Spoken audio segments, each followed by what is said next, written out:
This happened to me during the summer last year. I was 15, so I did not have my driver's license yet. That would mean that I would walk the same path to work every single day. I used to work at a company that my friend's dad owned. On my way to work, I would always have to take this very long road that was right next to the train tracks. On this particular day, I happened to stumble across an old killer clown mask. The mask was on the floor. When I got a closer look at the mask, I saw that it was stepped on. I did not really know what to do, so I took a picture of the mask and then I went on my way to work. At work, everything was the same, but today I finished early, so 1 hour later, I started my long journey back home. I took the same long path, but the clown mask was not there anymore. Now I got really scared, because I did not know who took the mask.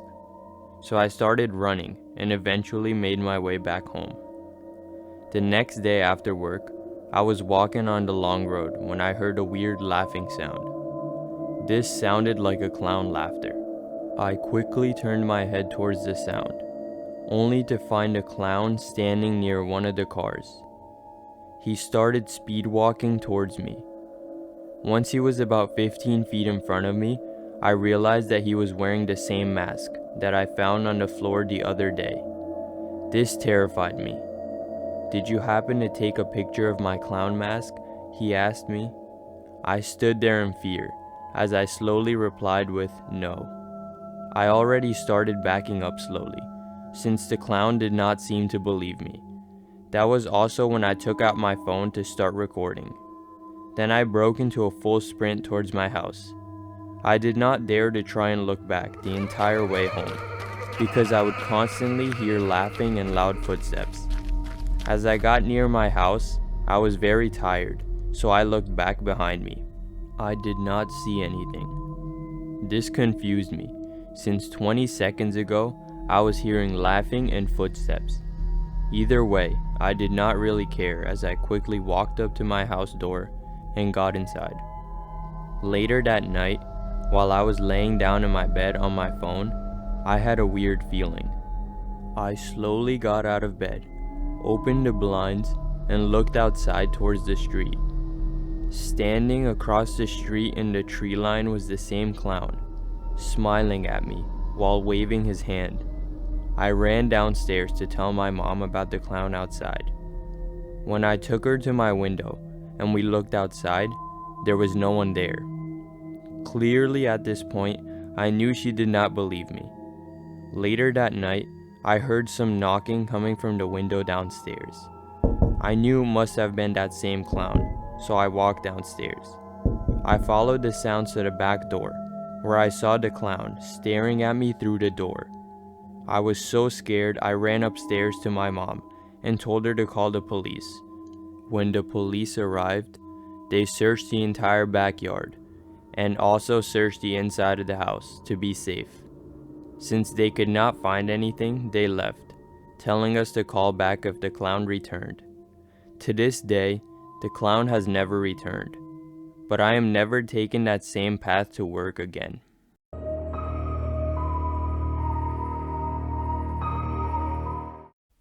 My friend and I always like to explore the woods that are close to my house.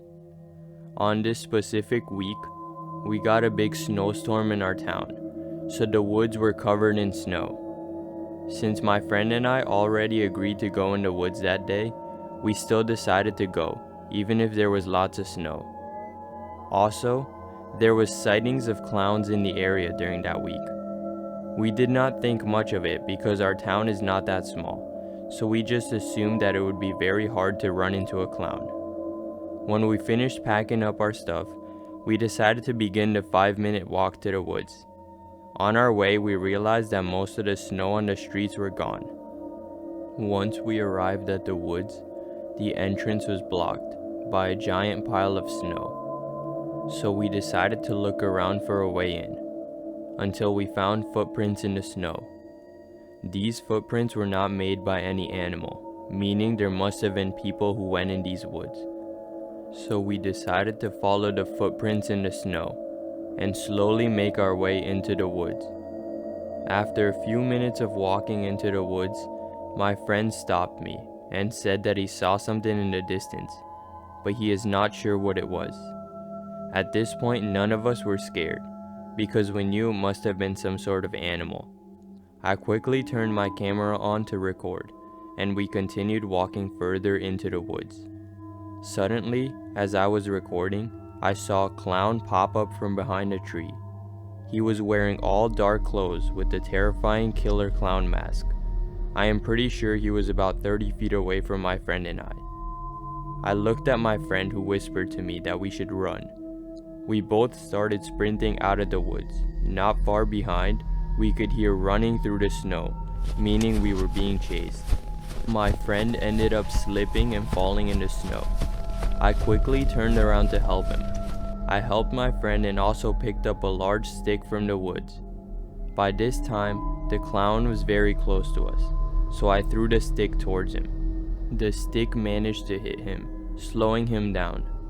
Now my friend was all good, so we started sprinting towards the high school, because we did not want the clown to follow us home. Once we arrived at the high school, we looked around for a spot to hide, so that we can lose the clown. We ended up going into some bushes by the high school. Soon, the clown arrived near the school. I could see the clown from the bush I was hiding in. I was so scared that he might find us in the bushes. After a few minutes, the clown decided to leave the school, and we finally left the bushes. On our way home, we tried to forget about our experience, but every time I think about it, I always wonder what the clown's intentions were for chasing us.